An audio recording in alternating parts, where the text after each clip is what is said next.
Ever stood in a grocery store, staring at a wall of jams, feeling paralyzed?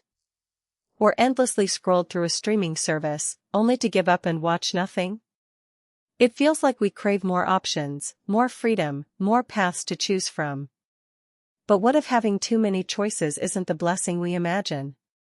What if, instead of liberation, it's a subtle, insidious trap?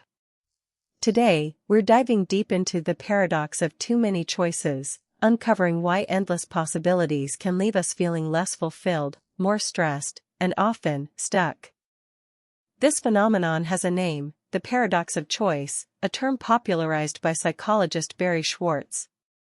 It suggests that while some choice is good, an excessive amount can lead to increased anxiety, decision fatigue, and ultimately, dissatisfaction.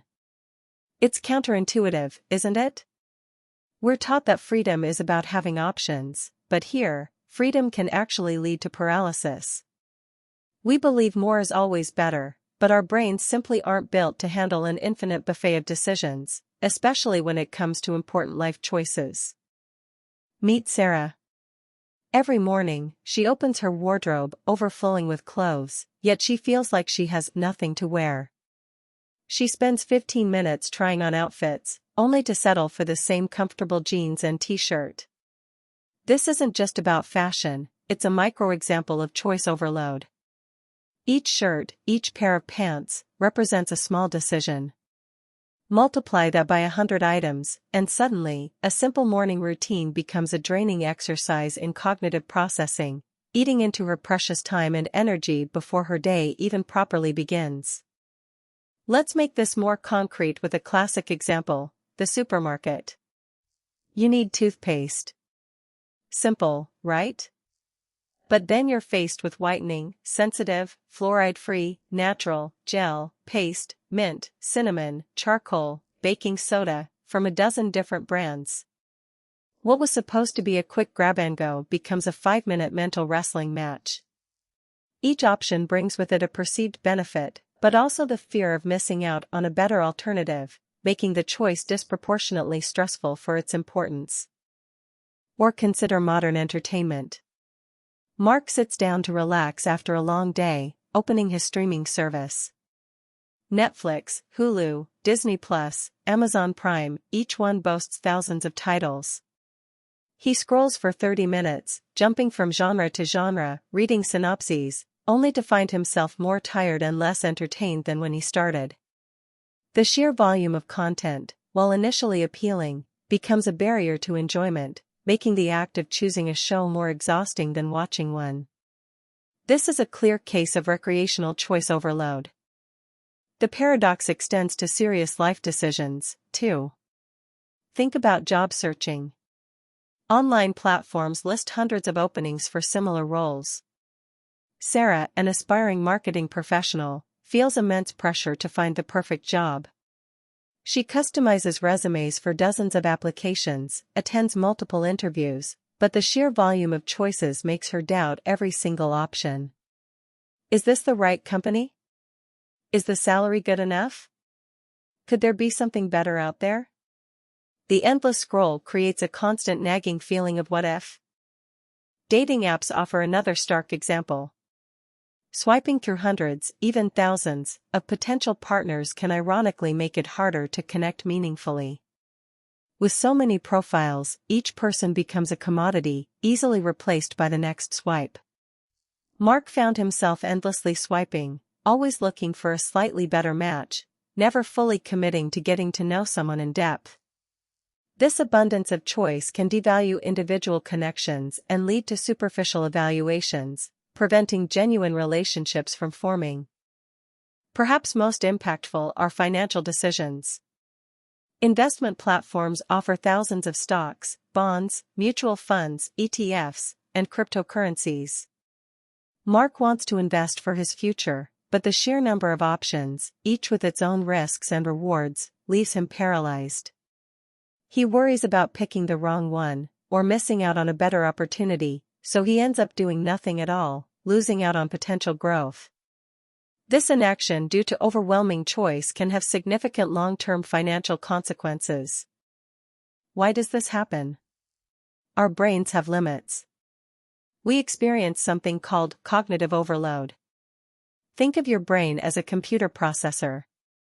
When you give it too many tasks at once, it slows down, freezes, or crashes. Every choice, no matter how small, requires mental effort, evaluating options, predicting outcomes, and managing emotions. When faced with an excessive number of options, our brain's processing power gets maxed out, leading to confusion and mental exhaustion, making good decisions nearly impossible. Closely related to cognitive overload is decision fatigue.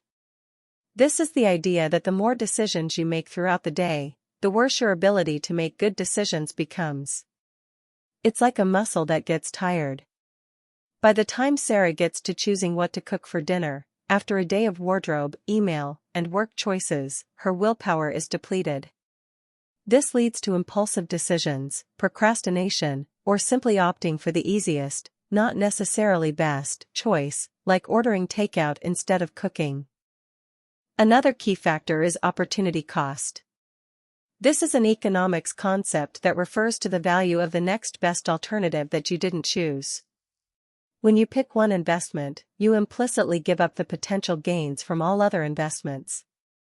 With few choices, the opportunity cost is clear. With many, it becomes overwhelming. Every decision is haunted by the ghost of what you might have missed out on, leading to regret and second-guessing, even if your chosen option was objectively good.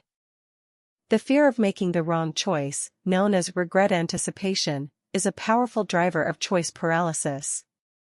When there are only a few options, the consequences of a bad choice might seem limited. But with a vast array, the possibility of picking the absolute worst option or missing the absolute best one can feel immense. This fear can be so strong that it prevents people like Mark from making any decision at all, even if an action carries its own significant costs, such as missed investment opportunities. Psychologist Barry Schwartz also identified two distinct decision-making styles, maximizers and satisficers. Maximizers aim to make the absolute best possible choice, evaluating every option meticulously to optimize their outcome. Satisficers, on the other hand, look for an option that is good enough and stop searching once they find it. While maximizers might theoretically achieve slightly better outcomes, they often experience greater anxiety, regret, and less satisfaction with their choices compared to satisficers. Let's tackle some common myths. The biggest one is believing that more choices always equate to more freedom. We instinctively link freedom with an abundance of options. But as we've seen, beyond a certain point, too many options don't expand our freedom, they shackle us. They create internal friction, consume our mental resources, and lead to inaction. True freedom often comes from having the clarity and mental space to make intentional choices, not from an endless menu of possibilities that drains our energy. Another myth is that we always know what we want. We often think we have a clear preference, but when confronted with subtle variations or an overwhelming number of options, our preferences can become blurry or even change. Sarah might think she wants a specific type of coffee, but faced with 20 different roasts and brewing methods, she questions her initial desire. The vast landscape of choices makes it harder to align with our true desires, because external factors start to influence us more than our internal compass. Finally, the myth of the perfect choice. Many of us are maximizers at heart, believing that somewhere out there is the ideal job, the perfect partner, or the optimal investment. This pursuit of perfection is a mirage. In reality, most decisions involve trade-offs, and perfect is often the enemy of good. This relentless quest for the absolute best often leads to endless searching and ultimate dissatisfaction, as no real-world option can ever truly live up to the idealized perfect image we build in our minds. So, what are the real consequences of falling into this trap? First, reduced satisfaction. Even if you make a good choice, having considered many alternatives often leaves you wondering if you could have done better. This lingering doubt saps the joy out of your decision. Mark bought a new car, but after comparing 50 models, he can't fully enjoy it because he keeps replaying the features of the one he almost picked, convinced it might have offered a slightly smoother ride or better fuel economy. Next, increased anxiety and stress. The constant pressure to choose, and the fear of choosing incorrectly, elevates stress levels. Sarah often feels a low-level hum of anxiety just thinking about her daily to-do list, not because the tasks are hard, but because there are too many ways to approach them. This mental burden can accumulate, leading to chronic stress, difficulty sleeping, and a general feeling of being overwhelmed by life's seemingly endless demands, big or small. Perhaps the most insidious trap is procrastination and inaction. When faced with too many choices, the easiest path is often to do nothing at all. Mark needs to choose a health insurance plan, but the myriad options, deductibles, and copays are so confusing, he keeps putting it off. This inaction can have serious consequences, from missed opportunities and investments to actual harm when vital decisions, like healthcare, are delayed indefinitely. The inertia of choice paralysis becomes a self-inflicted wound. Following a difficult choice, many experience buyer's remorse. This is the feeling of regret after making a purchase or decision. When there are many options, we tend to scrutinize our chosen item more intensely, searching for flaws and comparing it unfavorably to the unchosen alternatives. Sarah finally picked a new smartphone, but now she keeps seeing ads for other phones, making her question if hers truly has the best camera or battery life, even if it performs perfectly well for her needs. This is our aha moment. The solution isn't to wish for fewer choices in the world, but to change how we approach them. The key insight is the power of constraint. Instead of seeing limits as negative, we can embrace them as tools for clarity. By intentionally reducing our own options, we free up mental energy, reduce anxiety, and make better, more satisfying decisions. This isn't about giving up freedom, it's about curating your freedom to be more effective and fulfilling. First strategy, set clear criteria. Before you even look at options, define what truly matters to you. For Sarah's job hunt, instead of any marketing job, she should specify a marketing role in a medium-sized company, offering hybrid work, with a salary range of X to Y, and opportunities for professional development. This acts as a filter, immediately eliminating irrelevant options and guiding her towards what truly aligns with her goals, saving her countless hours of fruitless searching and comparing.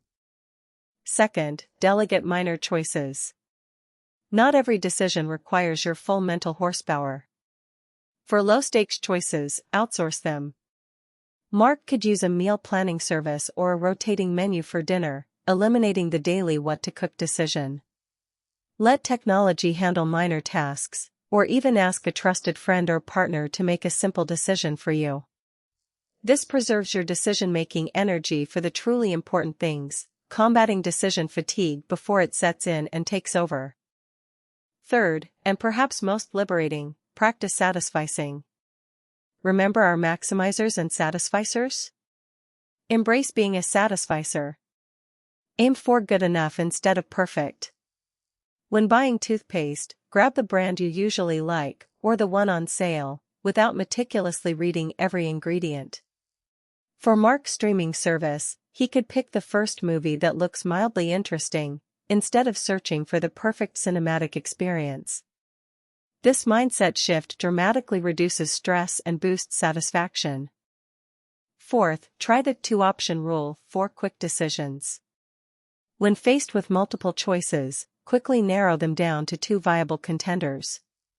Once you have two, it becomes a simple either/or comparison, which is much easier for your brain to process.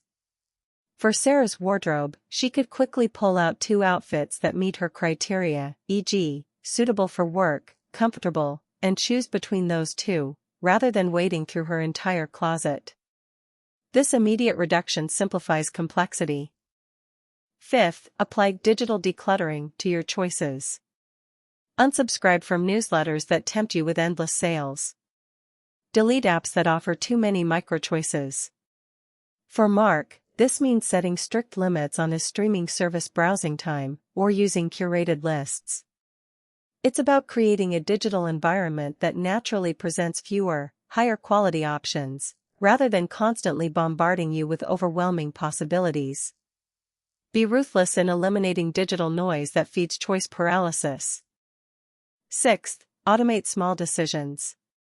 If a choice comes up repeatedly, find a way to make it once and for all. This is especially powerful for financial planning.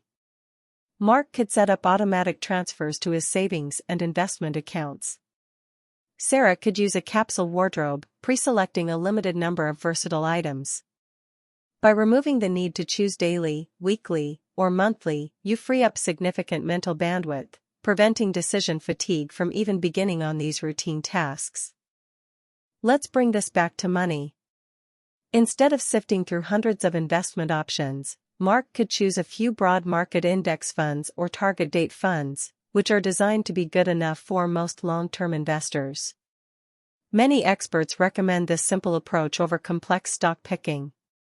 By simplifying his financial choices, he reduces anxiety, avoids analysis paralysis, and ensures he actually invests, rather than endlessly deliberating and letting potential gains pass him by. The biggest shift is internal, embracing good enough. We are conditioned to believe that more options lead to greater happiness, but the research consistently shows the opposite when options become excessive. True contentment often comes from accepting that perfection is an illusion and that good enough is not a compromise, but a strategy for well-being. By choosing to be satisfied with solid options, you liberate yourself from the endless churn of comparison and regret, leading to a much more peaceful mind. By implementing these strategies, you're not limiting yourself, you're reclaiming your decision power. You're moving from a passive victim of choice overload to an active architect of your decision-making environment. This empowers you to navigate the complexities of modern life with greater ease, confidence, and satisfaction. It's about being intentional with your mental energy, recognizing its limits, and directing it towards choices that truly matter, rather than letting it be fragmented by trivial ones. Remember, the true cost of indecision often far outweighs the potential cost of a slightly suboptimal choice. When Mark procrastinates on investing due to too many options, he misses out on compounding returns. When Sarah spends 30 minutes every morning trying to pick an outfit, she loses valuable time and mental energy. These small costs accumulate, leading to significant impacts on our well-being and progress. Deciding wrong is often better than not deciding at all, especially when the stakes are low. The paradox of too many choices teaches us a profound lesson: choosing wisely, not widely. It's not about the quantity of options, but the quality of the process. By understanding the psychological traps and adopting conscious strategies, we can transform overwhelming situations into manageable decisions. This shift in perspective allows us to make choices that truly align with our values, reduce stress, and ultimately lead to a more fulfilling and intentional life, rather than one defined by constant low-level anxiety. So, how will you apply this? Start small. The next time you're faced with an overwhelming number of choices, be it at the coffee shop, online shopping, or planning your day, take a moment. Identify your core criteria, consider limiting your options to just 2, or simply pick the first good enough choice that appears. Notice the difference in your stress levels and satisfaction. This isn't just about saving time, it's about saving your mental peace and reclaiming your agency in a world overflowing with options. In conclusion, the paradox of too many choices is a powerful, yet often unseen, trap that most people fall into. But now you have the tools to avoid it. Be the architect of your choices, not a victim of them. Define your boundaries, simplify your world, and embrace the power of good enough. You'll find that by strategically narrowing your focus, you don't lose freedom, you gain clarity, reduce stress, and experience greater satisfaction in every decision you make. Thank you for joining us on this journey. If this video resonated with you, hit that like button and share it with someone who also feels overwhelmed by options. What's one choice you're going to simplify this week? Let us know in the comments below. We love hearing your experiences and strategies. And don't forget to subscribe and ring the notification bell for more insights into navigating modern challenges and making smarter decisions for a more fulfilling life. Your journey to intentional living starts now.